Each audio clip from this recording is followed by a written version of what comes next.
Hey everybody, Tom Murray here from Future Ready Schools, and I'm so excited to have a conversation with my good friend Ed Hidalgo related to the world of work, taking a look at career pathways, looking at community, how we can get started at even the youngest levels, and what we can do to get it implemented for each child each day. Thanks, Tom. Appreciate you having me here and sharing a little bit about the story. So fortunate enough to have spent almost 20 years in talent acquisition and human resources in the private sector. So I either hired your talent or I didn't, is one of the things that I often share. Had an amazing run at Qualcomm that allowed me to start a career counseling practice, work with engineers, start a makerspace that worked with young people, got them excited about robotics and the world of work. And then had the opportunity to meet Dr. David Miyashiro, came with a class of kids and administrators, and he loved the work that was going on there and basically said, I can only bring one class here because you guys fill up so quickly. How could we do this work for every one of my kids across my 18,000 students and 28 schools in Cajon Valley? And that's really what started the journey on this world of work mission. Yeah, no, I absolutely love that. And, we were just recently at a conference together. I watched you leading the way. And one of the things you were talking about around this world of work, people are constantly looking for where do I start? How do I implement? And one of the backbones to the work that you've done at Cajon is I believe the RIASEC taxonomy. And it was the first time personally I had seen it, but there was just such brilliance to it. And I'd love for you to share what it is, why you implemented it there. And maybe even as you're doing that, just share some of the examples of some of the programming in Cajon that you've just been such a backbone to. Sure. Well, thanks for bringing that up, because it is at the core of the theory of change and theory of action. At the core of a career development model is actually a theory that lands right in vocational psychology. And Holland's framework, Dr. John Holland, who is the originator of the RIASEC model, has been around for almost 80 years. And actually it's lived within our counseling verticals for all this time. The challenge has been that the RIASEC typically lives within assessment. So the interest inventories that you take, the results will be revealed based on the RIASEC taxonomy. And our idea, working with the researchers at USD, was really to bring the taxonomy into a more of a dialogic approach, a language, an exploration, a discussion. But the RIASEC really describes 6 areas of personality: the realistic doers, the investigative thinkers, the artistic creators, the social helpers, enterprising persuaders, and the conventional organizers. Most people claim a combination of 2 or 3 themes. And through this process, this agentic process of inviting students in to learn the language of the RIASEC, they begin to participate in a self-reporting process of seeing themselves in the world. And like you said, there are ways that we integrate this naturally in classrooms, inside the instructional core. So we're not using assessment with the littles. We're asking teachers to learn the language for themselves first. And then we're teaching teachers how to integrate this in the classroom. So for example, 3rd grade ELA reading Charlotte's Web. Most all of us know Charlotte's Web and the story about the characters and Charlotte as the spider that builds the web. Well, would you imagine that a child in 3rd grade, through the understanding of these interest themes, these vocational type taxonomy, would be able to recognize that Charlotte is artistic, a creative a creative designer, a creator of webs, and therefore she understands herself through the lens of knowing Charlotte or seeing Charlotte in the book. She might also say, well, Charlotte is artistic and realistic because she actually created the web. So she designed it and created it. In that way, the students begin to see themselves through the character and also then being able to build the language and see themselves in the world. Yeah, I love that. And I love how it's really the backbone to so much of the world of work. Work you do.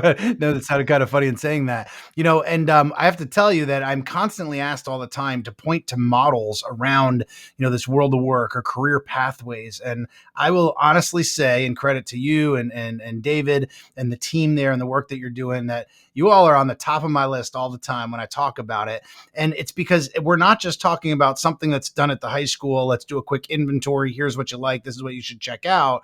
It's not that at all. It is a comprehensive structure beginning in the earliest grades. And so, talk about Cajon Valley if you could. Now you're an advisor to them. Used to be an employee there, and talk about their setup and what that looks like, how it ties to the world of work, and how you're honestly even connecting from the earliest grade levels and giving kids a future that they can start to see even when they're 5 or 6 years old. So, talk about the structure of that program, if you would, to give people a glimpse. Definitely. Well, and so getting back to also this common language, what's important for you to know and for your listeners to know is that the RISEC is used from K to gray. So the Department of Labor uses the same RISEC taxonomy to organize more than 900 careers at the ONET. Universities like Ohio State, Oklahoma State, Arizona State, they use it to classify majors. Our local community colleges use the exact same taxonomy to classify careers within pathways. So as we begin to develop a language with students, this agentic process, and they begin to see themselves in the world, participate in activities in the classroom, in the instructional core, any core content area, they are now practicing being in the world, seeing themselves in the world, practicing the language. So from a structural standpoint, again, it would never be possible without a board and cabinet that's supportive of this work happening. Then we have to bring the unions on board to make sure they understand why we're doing this and why we're learning it. And once we pass all those hurdles, it's all about helping the teachers begin to put the mask on themselves first. So how many adults do you know that can speak about their unique interests or their strengths or their values? We talk about learner portraits all the time. How many of those portraits are aligned to competencies or skills only? What good is a competency without identity? This work is about helping young people and the adults understand themselves and build a common language of self across the ecosystem. So as the teachers put the mask on themselves, as we train them with professional development, they begin to naturally understand themselves through this language, see how it matters in the world, and then we begin to teach them and give them examples of how they can integrate this in every core content area that they have without using technology. So that's what's powerful about this framework. It's really about language, understanding self, making natural connections, and integrating it into what you're already doing. Man, what a powerful statement you just made. I mean, so many eggs that we could pull out of that, but what good is competency without identity? What a brilliant statement when it comes to that. It really resonates with me in sharing that. As you talk about the programming that has been implemented in Cajon, you talk about the RIASAC taxonomy there and looking at those pieces. There's really an interesting dynamic between student interests, student strengths, student values, and you can see people kind of arguing different sides of that. Talk to us a little bit about the dynamic around that. Definitely. Well, I always start by saying, what is the problem that we're trying to solve? And in most cases, the problem is we need our students to be CCR, college and career ready. And how can you be ready without understanding yourself and where you're going and who you are? If we believe that interests begin to stabilize in late adolescence, we should provide young people many opportunities and repetitions to be able to explore their interests in the world. So good career development is about self-awareness, career exploration, and then career management. So if we're not navigating a dialogic sequence with young people in order to accomplish this process, then we're missing the boat completely. So strengths are really important. They're very important. Strengths in many cases are how we do our best work. It's what we call upon when we have a task that we must complete. And ideally, we know what our strengths are. Ideally, we have a manager that helps us live within our strengths zone so we can do our best work. It's a two-way relationship. Our values are why we work and what we expect as returns from the work that we do. At the core of what we like to do are interests. And Arnold and Felix talked about, right? These are ed psych at turn of the century people that talked about the power of interest in terms of motivation and engagement for students. It's not just vocational. What's good for career is good for the class. We have to ground in interests because interests have the highest correlation to career success, performance, and income. And as we begin to explore and understand our interests, have that common language, then we layer in strengths and values because those will be those complementary elements of self that then build upon our competencies, those skills that we develop, and other aspects of personality. But if the goal is career, a common language of career from K to gray begins with the RIASEC and understanding our interests. Yeah, I love that. And one of the things I keep thinking about as you're talking is it completely stepped on and squanders the whole like, why are we learning this? Because that's central to everything that you do, right? It's not these obscure, abstract ideas that we can't connect. It's really the heart of everything that you're talking about. Absolutely love that. A perfect example, say you're working on force and motion, whatever grade level it is, we're talking about force and motion, an engineering principle. The teacher could very easily ask the question to the class, who from the world of work would we invite into this classroom to help us learn more about force and motion? What are the primary RIASEC themes that those professionals would typically lead with that we would want to have in the classroom? Hands would go up and they'd say, probably investigative. I'm guessing it's someone that uses math and science to solve problems that we'd want to call in. Great. What do we think a complementary theme would be? Hand goes up, might be realistic, a hands-on doer, someone who would work in concert with that investigative person that would work together to help us understand how that theory comes together and how it's used in the real world. So instantly now we're bringing career into the classroom. We didn't have to take it to a whole, we didn't have to bring in a technology. We didn't have to bring anything else. It's just language. It's the teacher understanding the language and then inviting the students into the process. Next question is, how many of you might lead with the investigative and realistic themes for yourselves? Why? Turn and discuss. Now you have a conversation taking place. You're talking about heterogeneous groupings, complementary interests, how they show up in the world, and you're giving students a chance to explore, to turn the gears of understanding self with their classmates. It's very powerful. Yeah, and speaking of powerful, a few episodes back, you all got a shout out. We had Superintendent George Philhauer in out of Indiana pointing at you all for the work that you were doing. And I said, hey, we're going to be having them on a later podcast. One of the things that he referred to that you all do that I absolutely love is the exposure at every grade level to different areas of the world of work. And he referenced something that you all must say frequently of, if kids can't, if they don't know about it, they'll never be able to be it. Right. And so just the exposure to that. Talk a little bit about that, about how you do expose different grade levels to different industries and what that looks like. Sure. A couple things that happened there, really. And that terminology came from Qualcomm when we started to talk, how does a child aspire to a career they don't know exists? So, a child can't be what they can't see. The beauty of the RISEC framework and the taxonomy is once you understand the language, then you can have a conversation with your parents around, what do you do? Tell me about your interest themes. And exposure, sometimes I have principals, they'll say, hey, we really love to have a nurse to come into this, experience for this classroom, third grade classroom. Do you know any nurses? Can you, talk to the hospital partners? And I'd say, how many kids do you have in your school?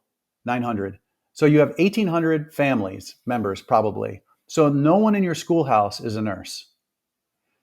Do we really know our parents? Why are you asking me to go outside of the network in order to invite in a business professional? Why aren't we tapping into the families that are already connected to our schoolhouse that have already a motivation, engagement, and desire to be invited in to talk about their stories? So I think that's a really important piece because once you understand this language, it becomes so much easier to invite professionals into the schoolhouse. So that's number one. I think the second really is the integration of our work into the Be Able technology platform that integrates literacy and the RIASEC to help young people get access to stories that align to their interests, align to professionals out in the world of work. And it just gives them, 360 access to resources that help drive their interests, essentially. So I think those two elements are really, really practical and how we scale it, quite frankly. Yeah, for sure. And as I listen to you talk, one of the things that I haven't heard is, well, our school counselors come in and give this lesson on to third grade. You haven't mentioned that at all. And when I say that, I'm not knocking our school counselors. They serve such an incredible purpose and have so much on their plate. And honestly, sometimes get overburdened with now just add this on and go do this cute little lesson over here. And again, so it's not a knock on them at all, but many times we're relying on them to do the things that you've been talking about. And let's be real, there's only so much time in the day and their caseloads already are way overburdened. But you continue to talk about the regular ed teacher having these conversations, which I think is so core. And knowing all your programs so well, it's truly core to your belief. So talk to us about like what that's looked like in those conversations, or if you get pushback, or in just your everyday teacher related to that, what that looks like. Definitely, definitely. Well, you're always going to get pushback. You're going to get early adopters and your late adopters, and there is pushback. And of course, because it feels like another thing. And I think the beauty of learning in Cajon and doing the work that I get to do now and helping other districts is really looking at the minimum effective dosage of the world of work and how we can integrate that into classrooms, which it seems like no other content providers do. They give so much stuff that teachers can't actually find their way through the stuff. So the beauty in the work and what I've gotten to see and learn is how do we apply a minimum effective dosage so teachers can deploy it. That being said, teachers have 180 days to develop a relationship with a child. And if it hasn't come out through our conversation that this is all about relationship, this is applied SEL. This is about knowing students. It is about self-regulation. It is about self-management. It is about self-awareness. This is the best application of Castle's framework that you'll find, in my opinion, because it also layers in career. So now it's not another thing on top of another thing on top of another thing. But this learning wouldn't have happened without Dr. Miyashiro in Cajon Valley, because he allowed us to start with teachers. He was brave enough to start with teachers and not with counselors. What happened? 3 years later, the counselors come in and say, how can we become part of this process as well? And now you see this beautiful connection between the teacher and the counselor speaking the same language, working together to develop these experiences for kids. And that's the power in this work. Yeah, I know your team and David, especially yourself, just truly some of the most human-centered people that I've ever met in my entire career. Truly meaning that. I mean, Cajon Valley's one of their main mottos is what? It's happy kids, healthy relationships, right? And what, On a there's one path other. to Yeah, gainful there it is, on employment. a path to gainful employment, right? Absolutely Yes. perfect. So a couple of follow-up questions to things that you've said. You know, if I'm somebody that's listening to this and I'm thinking, man, every aspect of what I've been thinking about with Pathways is always high school. You know, Cajon Valley up until recently has only actually been through middle school, right? K-8, I believe they added ninth grade recently.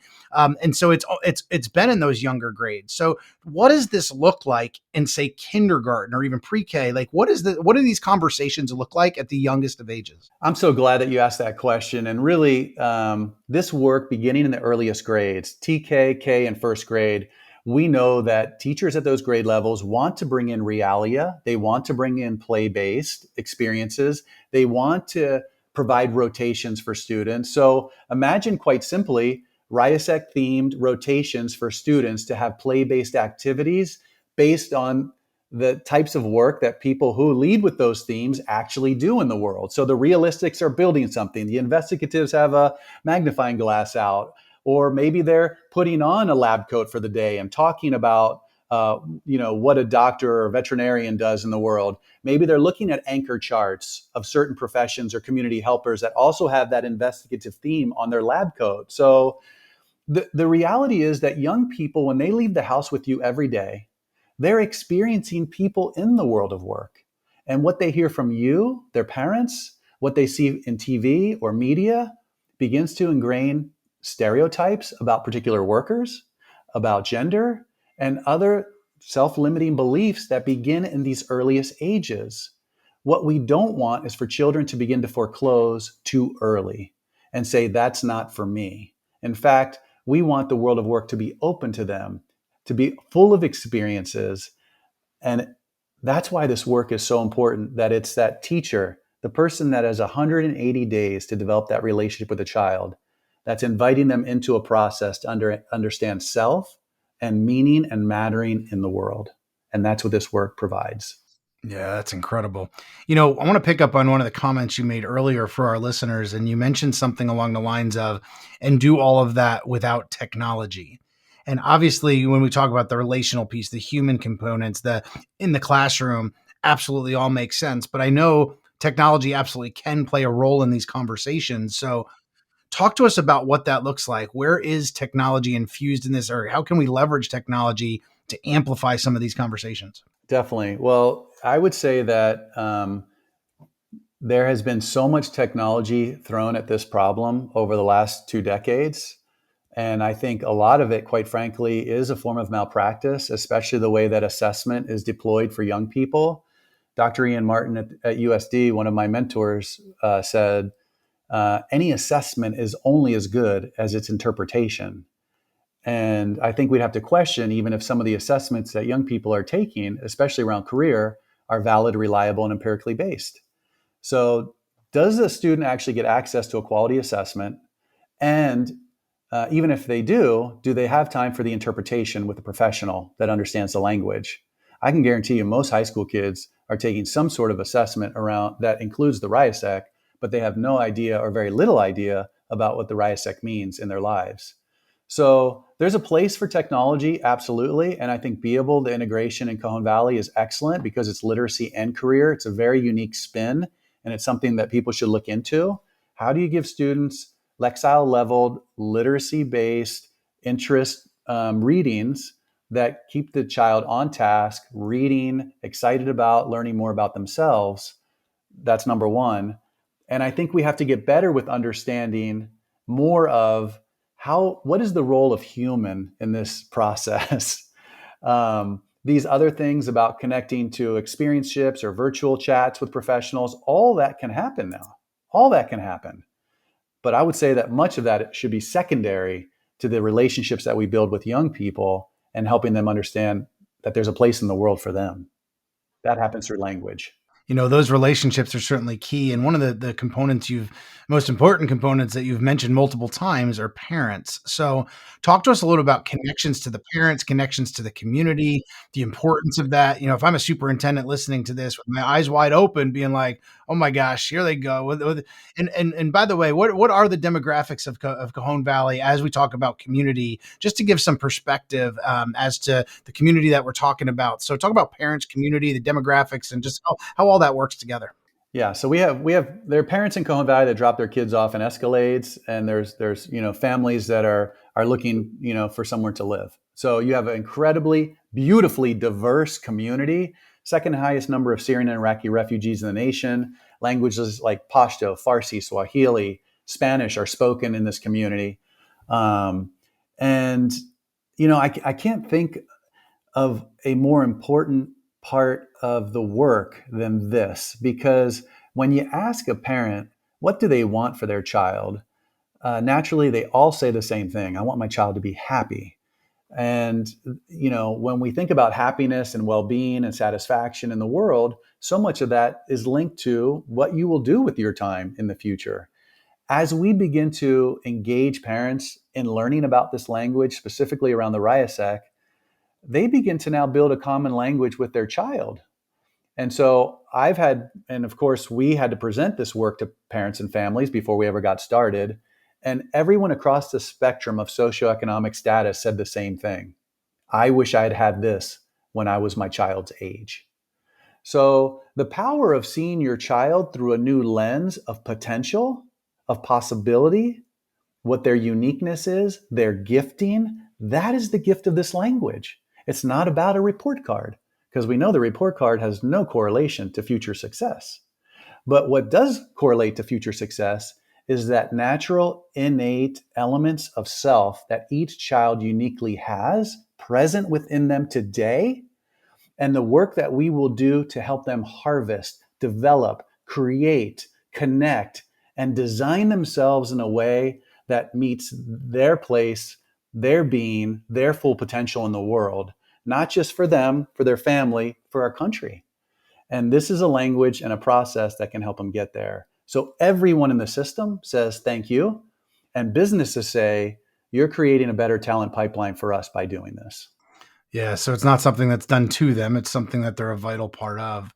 Let's build on the last thing you said there around businesses. Talk to us about what business partnerships look like. Obviously, because there's an economy of scale here in terms of the local economy and training the future workforce. And so, what do the partnerships look like with businesses, and talk, where does that weigh in? How does that play in here? Well, okay, so partnerships across the entire enterprise, from virtual Meet a Pro chats to pros coming in on site. At the high school level, every child is on an internship of some sort, an experience-ship. They're working with a mentor. The principal and the team there are incredible. Of course, you have a work-based learning coordinator that helps to navigate all that. But every Tuesday and Thursday, the students are leaving to learn.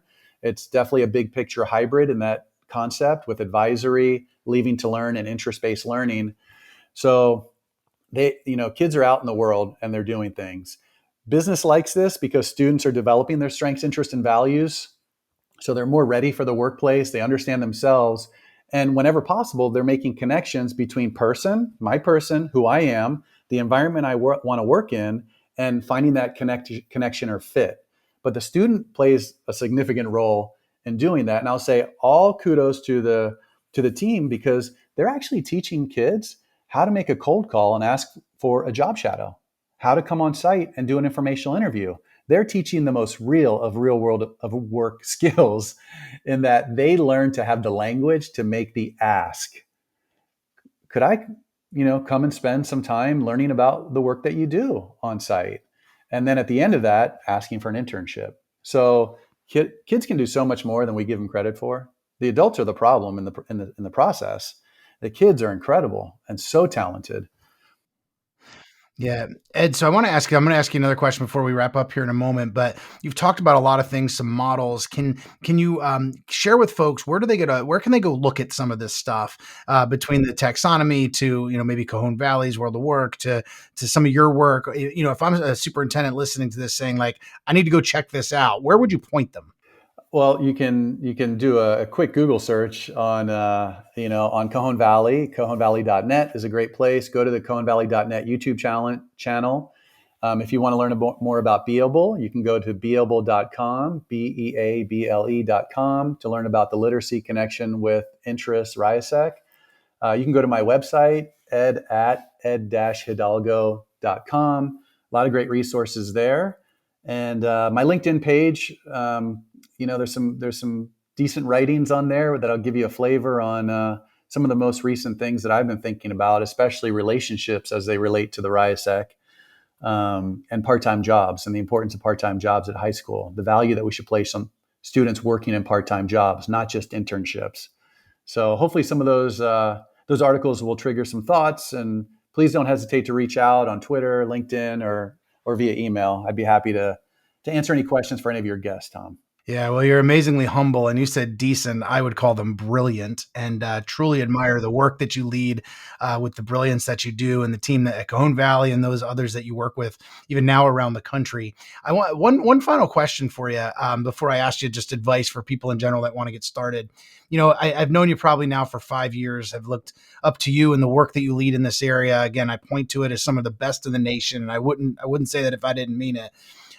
You're such a positive thinker, and I know that you really value research around positive psychology. And I've heard you talk about PERMA, PERMA. And I think that's kind of a good wrap up question, because so much of what you've shared today is about finding the positive, finding the good, focused on the relationships, looking at what can happen, not just what can't happen, taking things and making opportunities out of them, even as in high need areas where others might say it's too much here, it's too challenging here, but you're leveraging that positive psychology in all that you do. So talk to us a little bit about that. Okay. Well, two things that go together here. I think Dr. Mark Savickas once said, the self that a person makes themselves into is a function of language. But if you don't have the words for it, you don't have it. So you got to think about the language first. What do we say about ourselves? And that's where the RIASEC comes in. But Dr. Marty Seligman, the father of positive psychology, will articulate the use of PERMA by psychologists and how they measure the evolution of our thinking around our lives and how we're doing. So each one of these letters in the acronym is one that should be discussed, Tom. And so P is, what is the positive emotion that we're feeling? What level of well-being are we having in our lives? And E is for engagement. Where are we finding our flow in the work that we do as we exit the door every day and head out into the world? Where is our greatest engagement? When we think of R, it's about having good relationships with people. And we know what the studies say about the importance of relationship. M is mattering. Like, what if you weren't here? And yet you are here. So do you feel like you matter every day? Do the adults in your life make you feel like you matter? Where do you stand on that M? And A is about accomplishments or mastery. And so these elements are questions that we can ask ourselves. They're lenses with which we should be seeing our students, our young people every day. Are they thriving in their lives? And what language are they using to describe themselves? I think it's a really important point that you brought up. And I'm thankful for Dr. Seligman and all the researchers that provide us the tools and language to be able to speak life into kids. And I thank you for this time today. Absolutely, my friend. So listen, one final question. If somebody's listening to this thinking to themselves, I don't even know where to start. If I'm maybe I was looking at it at just high school, or I knew we need to do something around pathways. And now they're listening to you and they're like, oh my gosh, K-8, now K-9, and looking at the high school and different days of the week, going to different places. And what's a piece of advice that you'd give, no matter where they are in the continuum, principals and superintendents, as they look to implement something around the world of work? I would say, and I love Dr. Rieger, my partner in this work. He talks about the connective tissue of the rheosec, and the rheosec being this connective tissue that connects all the pieces. It connects all of us as humans through our collective interests. So if you could only do one thing, I would begin to study that framework, that rheosec framework, and understand how it can be used in a way that creates a connective tissue amongst everyone in your system so that everyone can be speaking a common language of self and the world so that every child could know that there's a place in the world for them.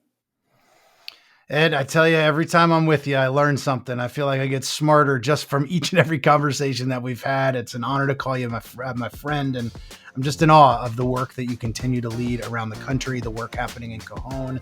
That's Ed Hidalgo, everybody. Ed, thanks for being with us today, my friend. The pleasure was all mine. Thank you for having me today, and thank you to your listeners. Always here to serve.